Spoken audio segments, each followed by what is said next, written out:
السلام عليكم ورحمة الله وبركاته. السلام عليكم ورحمة الله وبركاته. احنا يا جماعة إلا فترة مختفين، ما بننزل فيديوهات وما بننزل نت، لأنه رجعنا. اسمع يا دودو، رجعنا احنا على الشمال ولقينا البيت كله نازل مدمر، وإلا يمكن يومين 3 أيام في الطرق. يعني بطلع الصبح بدري بروح الساعة 10 في الليل لما انبسط. المواصلات صعبة يا جماعة الخير، صعبة والزحمة كمان. والله يا جماعة احنا تعبانين كتير. احنا بعد قصة لما رجعنا على الشمال نشوف بيوتنا، لقينا البيوت كله على الأرض ولا بيت واقف.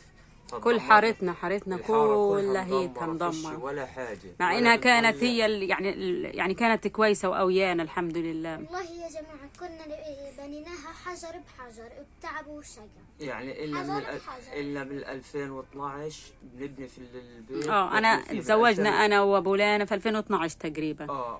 كنا بنيينه وقعدنا نظبط ونعمل فيها إلا من 2012 يمكن لحد قبل 2 وإحنا لما خلصنا البيت مرة بنعمل المجلة، مرة بنعمل شبابيك، كل فترة بنعمل برا اشترينا ثلاجة غسالة، مرة ثلاجة مرة غسالة لما كونت حالي، لما كونا البيت. والله والحمد لله رب العالمين ما في ولا حجر ولا في حاجة، وتدمرنا نفسيا وما في حاجة. يعني اللي 3 أيام والله ما بنام، بروح الساعة 10 تعبان في الليل، ما ضلني للساعة 3 في الليل وانا قاعد بفكر طب وين بدي اعمل خيمة، طب كيف بدي اقيم خيمتي، ما فيش مكان احط فيه خيمة في قلب في الشارع. احنا كم من طابق يا ابو لانا؟ احنا بيتنا 6 طوابق، لابويا ولعمي ولاولاد عمي.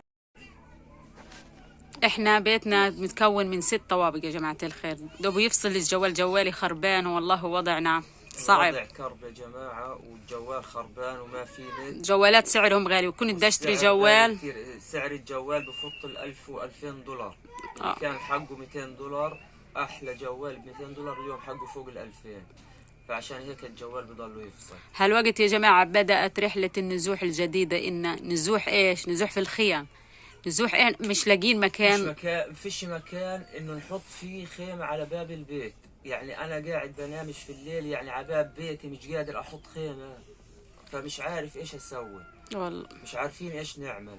فقاعدين احنا لحتى الان في الجنوب والوضع سيء على الكل، وما في هناك حياة ولا في صرف صحي ولا في مية ولا في حاجة. فيش مية، شربة مية تشربها هناك. باقيين ميتين من العطش وهم يعني متنا من العطش، ما لقينا شربة مية. كانوا الاولاد الصغار كانوا اولاد صغار، اولاد اخويا كانوا معايا وما فيش مية، ما فيش مية يشربوا، الاولاد ماتوا من العطش. بالله عليكم يا جماعة بدنا نسعدكم معنا، احنا يعني وضعنا صعب كتير وكرب. حتى اذا بدي انقل من الجنوب هلقيت للشمال ما في معايا فلوس انقل، وما في مكان اعمل فيه خيمة. فانا لحتى الان مش عارف ايش اعمل، بقعد افكر شوية بعاود، يعني عايشين زي اللي عايش في غيبوبة. بدنا ندعمكم يا جماعة. لا رجعنا من نقطة الصفر. رجعنا من نقطة الصفر، وما فيش ما في أي حياة، فيش مقومات للحياة، وما في أي حاجة. فيش مقومات للحياة. سيء جدا، من سيء لأسوأ قاعد.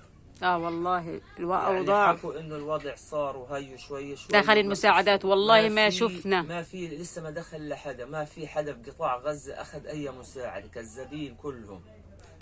احكي لهم يا ابو لانا في الليل ايش صار معك. يعني انا والله كنت نايمه، انا ما بنحبش نجيب السر، بس نوريكم الوضع السيء اللي بنمر فيه. يعني اجي المساعد بيحكوا اجي المساعدات للمنطقه وتوزعن، بحكي لهم اتصلت على كذا واحد من جيراننا، بيحكوا لي لا يا عمي ما اجى اي مساعده. طيب انا بدي اروح من الجنوب للشمال عشان اخذ المساعده، ما انا حدفع حقها اجر طريق. لا قصدي انا على الجار اللي جنبنا.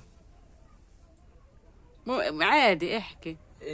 حاطين يا جماعة هذول الجيش عامل انه انت قصدي على جارنا اللي جنبنا. جار والله ما معاه، يعني اجاني في نص الليل بده علبة فاصوليا يا جماعة يتعشى فيها الساعة 10 في الليل، علبة فاصوليا. حكيت له والله ما عندي فاصوليا، في عندي بازيلا، عندي علبتين 3 علب، هاي علبة وهي خلي إلي علبتين. قال لي ماشي حياك. يعني الوضع بالمرة، يعني هيو عنده عيلة وعنده يمكن أكثر من 7-8. هذا حال أحد الجيران، هذا جارنا اللي جمنا في الخيمة يا جماعة. يعني هذا شو يعني وضع كرب يا جماعة. وضع كرب، يعني جاي بده يتعشى فاصوليا، يتعشى مش ملاقي. أنا خايف أعلي صوتي يسمع الزلمة. يعني بده يتعشى فاصوليا في الليل. في حدا بقطاع غزة في كل دول العالم بتعشى فاصوليا. حسبي الله ونعم الوكيل على اللي وصلنا لهيك مواصيل. احنا حكينا لكم يا جماعه قبل هيك بفيديو انه نعمل طرود غذائيه للناس المحتاجه. محدش تواصل معنا، حد تواصل معنا ولا حد اتصل ولا حد عمل اي حاجه. اعوذ بالله من الشيطان. فالوضع سيء سيء سيء للغايه. يعني الناس ما معها مصاري تركب بحالها تروح تشوف اغلب الناس في عنا ما حدش رجع. يعني بيرجع الابو رب الاسره بيروح بيشوف بيته وبعدين بضل يعني قاعد مكانه، لانه انا رحت على البيت مره مرتين وهيني ما عودتش رجعت.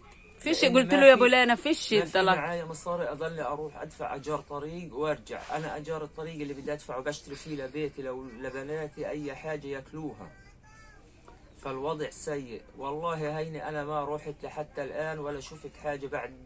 راح مرتين وما عودتش رجعت لانه ما معي مصاري ارجع وضلني اروح واجي واروح واجي وبقضي نص النهار في المواصلات وبمشي كمان نص الطريق عشان اوفر اجار الطريق. الله المستعان. وحسبي يعني الله وانت نعم الوكيل. الساعه 6 الصبح والله العظيم وصلت الساعه 10 في الليل 10 ل 5. والله انا حتى كنا نايمين انا والبنات. جيت لقيتهم كلهم نايمين. طب ايش ننسى؟ فالوضع يعني احنا يا ريت اي حدا في التعليقات يا جماعه اول شيء صلوا لنا على النبي واحكوا لنا ايش نسوي. يعني مش قادر افكر، مش قادر يعني عقد خيمه على باب البيت تبعي مش عارفين، مش قادر احط خيمه. كل المنطقه ردم حجار. طيب وجيراننا اللي جنبنا بدهم يحطوا خيمه. طب انا مش عقد البيت مش الي لحالي، البيت فيه 6 7 عائلات قاعده فيه. شو 6؟ اهلك ودار مهنا واحنا يعني في 6 8 عائلات 8 خيم. طيب البيت كله ما بيسع على الباب خيمتين. طب ايش اعمل انا؟ معلش يعني بقول لك يا ابو لانا هات نضلنا هنا مش راضي. يعني ابو لانا بده يرجع. مش الليل كيف بفكر كيف بدي احط وين احط خيمه وايش بدي اعمل. انا عندي بنات وين بدي احطهم في هالمجتمع. يعني انا انكتب علي هالقيت طول العمر اضل في خيمه. بقول لك البنى بطيء وبدهم عشان يزيلوا الركام مش اقل من 3-5 سنين يا جماعه. اللي بيحكي اكثر اقل من هيك كذابين. ما في، انتم مش شايفين حجم الدمار في القطاع عندنا. حجم الدمار هائل، زلزال وواقع. يعني طب انا بدي احط خيمه على الباب. طب كيف بدها تيجي الجرافه؟ كيف لما يجي جرافات ويقيم الركام؟ طب انا يمكن الجرافه تعبر بقلب الخيمه. طب يمكن انا اموت. فمش عارفين ايش نعمل. يعني بطلنا نفكر، بطل في عنا اي حاجه نفكر فيها. تعبنا نفسيا. والله نفسيتنا متعبه جدا. مالناش الا نستغفر ونتوكل على الله وبنحكي يا رب انت يا رب اختارنا وما تخيرنا يا رب. يعني اختار لنا الافضل. ربنا احنا ايش احنا بنفكر ربنا بندبر. والله ما بطلنا نعرف اي حاجه. يعني تعبنا نفسيا. يعني اللي قاعدين هلقيت حارسين بيوتها، اللي حارس عشان يعمل له نتفه خيمه قاعد ما في عنده ميه يشرب، ما في عنده اكل يشرب. بده يمشي بده يجي على الجنوب عشان يشتري يا جماعه. لانه ما في سياره بتعبر في المنطقه، ما في صرف صحي، ما في ميه، ما فيش اي حاجه، فيش مقوم، فيش حرام اصلا الواحد يتغطى فيه. يعني بحكي للجيران اللي باتوا في المنطقه كيف بيحكوا لي البعوض اكلنا متنا من السدع. ما فيش حرام معانا، ما فيش اكل. الناس اخذت رسالة. اذا جيت جيب لنا شويه خبز معاك، جيب لنا علبه جبنه ناكلها، جيب لك ازازه ميه. فالوضع سيء للغايه يا جماعه. الله المستعان. الله المستعان وحسبي الله ونعم الوكيل. وهذا هي اوضاعنا يا جماعه الخير. بيحكوا وقفت الشيء، وقف وقف الحرب، وقف هي وقفت الحرب. تدمرنا. لما شفت البيت تمنيت اني اموت. تمنيت اني لو استشهدت وما شفت حالي هيك. لاني مش قادر ادبر اسرتي في خيمه على الباب. وين بدي احط خيمتي؟ طب وين بدي اروح؟ انا على باب دار مين بدي اروح؟ الله المستعان. بعين الله. والله ما بنام الليل وانا بفكر. بعين الله يا ابو. الوضع سيء. وحسبي الله ونعم الوكيل على اللي وصلنا لهيك. حسبي الله وانت نعم الوكيل. يلا مع السلامة يا جماعة الخير. شكرا. ويا ريت تحكوا لنا يا جماعة في التعليقات ايش نسوي، ايش نعمل. لانه احنا تعبنا والله ما احنا عارفين نفكر. وساعدونا يا جماعة حتى نقدر نكمل مسيرتنا في هالحياة. لانه الوضع سيء معانا وما في اي حاجة، ما في اي مصدر رزق اي مقاومات للحياة. ما في اي مصدر رزق ولا في اي حاجة عندنا. الله المستعان. ما تنسونا باللايكات يلا باي. اعملوا باي.